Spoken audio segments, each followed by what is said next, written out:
Buenas noches, bienvenidos a Historias de Terror. Los hombres de hoy creemos que ya no tenemos mucho por conocer, que ya no hay nada nuevo que descubrir. Vamos a conocer historias, experiencias y situaciones que ocurren del más allá y de lo sobrenatural. Una de las historias más aterradoras en el programa de Juan Ramón Sáenz fue El infierno de José Luis. Es uno de los casos documentados de ese programa y que fue catalogado como uno de los más aterradores de La Mano Peluda. Ese es un programa que hizo historia en todo México, el cual estaba bajo la conducción de Juan Ramón Sáenz, quien añadió a esta historia a su libro Aquí se respira el miedo del año 2004. Si algo es cierto, es de que el locutor de lo paranormal siempre demostraba valentía ante las situaciones que ocurrían en ese programa. Sin embargo, Juan Ramón Sáenz categorizó este caso como uno de los más aterradores, pues el joven le habló del infierno que vivió cuando era un niño con su tío y su esposa, quienes formaban parte de un culto satánico. Lamentablemente, José Luis fue el único sobreviviente para contar lo que vivió a sus 8 años de edad. Horribles escenas de eventos paranormales que sucedían sin razón aparente, golpes, asesinatos, secuestro y explotación. Pero vamos al inicio. José Luis vivía en una zona rural de Michoacán. Él y sus 4 hermanos fueron abandonados por sus padres. Su madre falleció de cáncer, pero antes de partir, los reunió a él y a sus hermanos y les dijo que se fueran a vivir con su hermano Nicolás, quien tenía 15 años viviendo en San Diego, California, y recién había llegado al pueblo con su esposa Michelle. Aun cuando José Luis era un niño, pudo darse cuenta que tanto su tío como su esposa tenían un aspecto muy extraño y que daba miedo.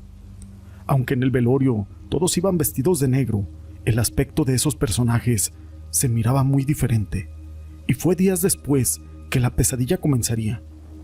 Los 5 hermanos se cruzaron como ilegales a Estados Unidos y se mudaron con sus tíos a California, quienes desde el primer día de haber llegado fueron maltratados por Michelle y vivían diariamente con la indiferencia de su tío, pero aún así se las arreglaban para convivir y poder jugar.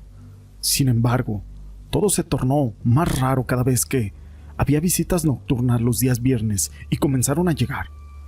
Creíamos que nada podía ser peor, pero rápidamente las cosas cambiaron para mal.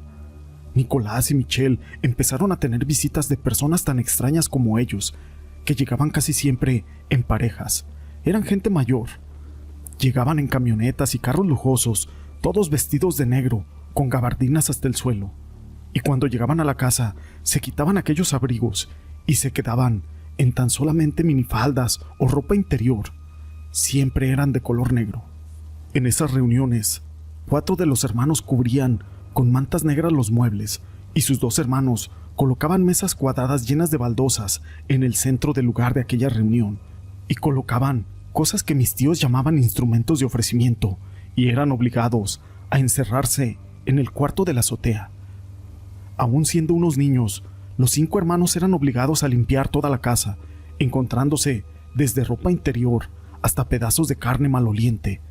Pero en su momento esto se les hizo costumbre y pensaban que pronto esa situación acabaría y que podrían por fin ir a la escuela y vivir como personas normales, pero aún no pasaba lo peor.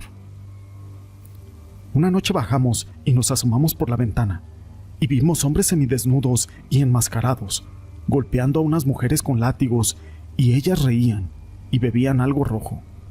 Vimos cómo Michelle trepaba por la pared como si fuera una araña. En un momento quedó suspendida en el rincón del techo. Tenía alas y los ojos eran de color rojo. Sé que esto parece una locura, pero déjeme decirle, señor Juan Ramón, que esto no era obra de nuestra imaginación. José Luis y Mario vieron cómo Michelle estaba completamente deformada, viendo con satisfacción todo lo que ocurría. Michelle sacaba una enorme lengua que terminaba en un pico y comenzó a volar. Pero haber visto todo les trajo terribles consecuencias que provocaron la muerte de su hermano. No pasaron ni siquiera 10 minutos cuando Michelle subió enfurecida y nos comenzó a gritar en un idioma que no podemos comprender. Nos golpeó y poco después llegó un señor que se llevó a Mario, donde estaban todos reunidos, y ese día Él no durmió con nosotros. Lo vimos en la mañana amarrado a una puerta, en muy mal estado, y no le daban siquiera de comer. Días después de finalizar una de estas reuniones semanales, José Luis y sus hermanos encontraron a Mario muerto en medio de lo que parecía una escena de crimen. Ellos fueron obligados a limpiar, pero no solo eso.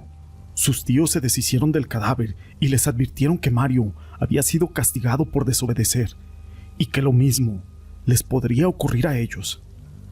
A partir de ahí, los 4 hermanos que quedaban comenzaron a estar en aquellas reuniones, cumpliendo bajo amenazas todas las peticiones de sus invitados y de sus tíos. Los vestían con túnicas y miraban sangrientos y vulgares rituales que ellos hacían, en donde había toda clase de actividad paranormal, inimaginable. Había de todo, posesiones, sombras, cosas que se escuchaban de la nada, y cada vez que pasaba algo así, los demás celebraban, siendo obligados también a beber sangre y comer carne cruda que ofrecían en una especie de ritual. Mi tía mandaba. Aparecía con una capa negra y todos se hincaban. Se quitaba la capa y comenzaba a volar.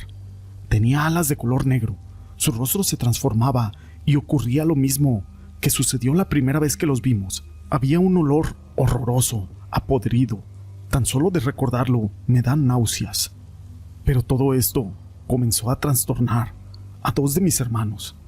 En su afán de escapar, en una salida al supermercado con sus tíos, la hermana mayor de José Luis pidió ayuda a un policía a gritos, y Michelle se enfureció y la llevaron a un cuarto al llegar a la casa, donde fue golpeada por Nicolás y se escuchó un grito horroroso junto a un disparo.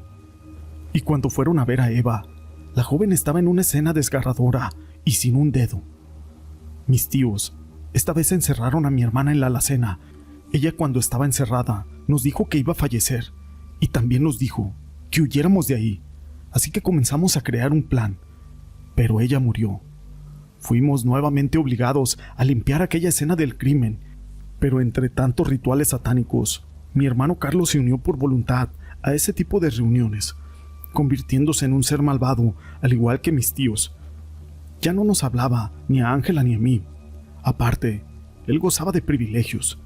Según el relato, Carlos cambió tanto que comenzó a maltratar a sus hermanos, y en un momento José Luis y Ángela pensaron en acercarse a esos rituales y comenzar a ser como su hermano, pues para ellos ya era normal vivir entre invocaciones y rituales satánicos.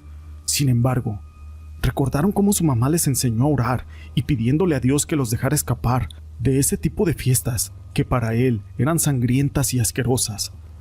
Harta de todo eso, Ángela intentó suicidarse y José Luis la detuvo, prometiéndole que al día siguiente la sacaría de ahí. Al día siguiente sería domingo. Ese día, mis tíos salían de casa.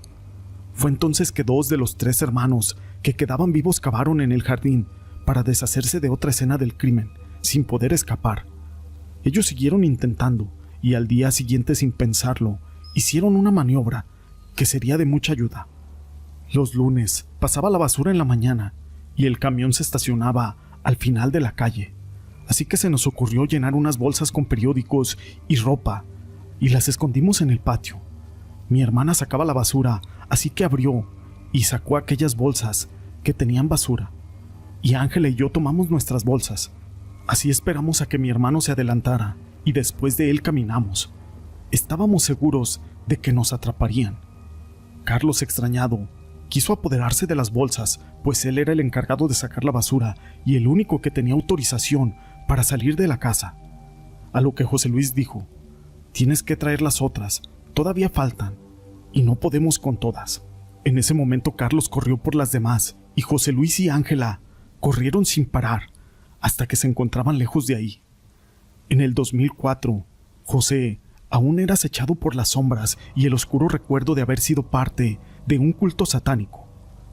Años después, Ángela se quitó la vida.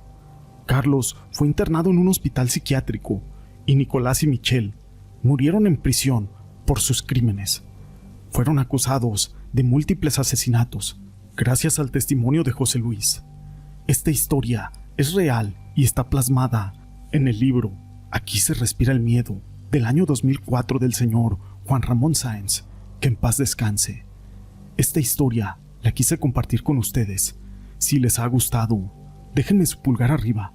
No olviden en dejar sus comentarios. Y gracias por ser parte de este canal.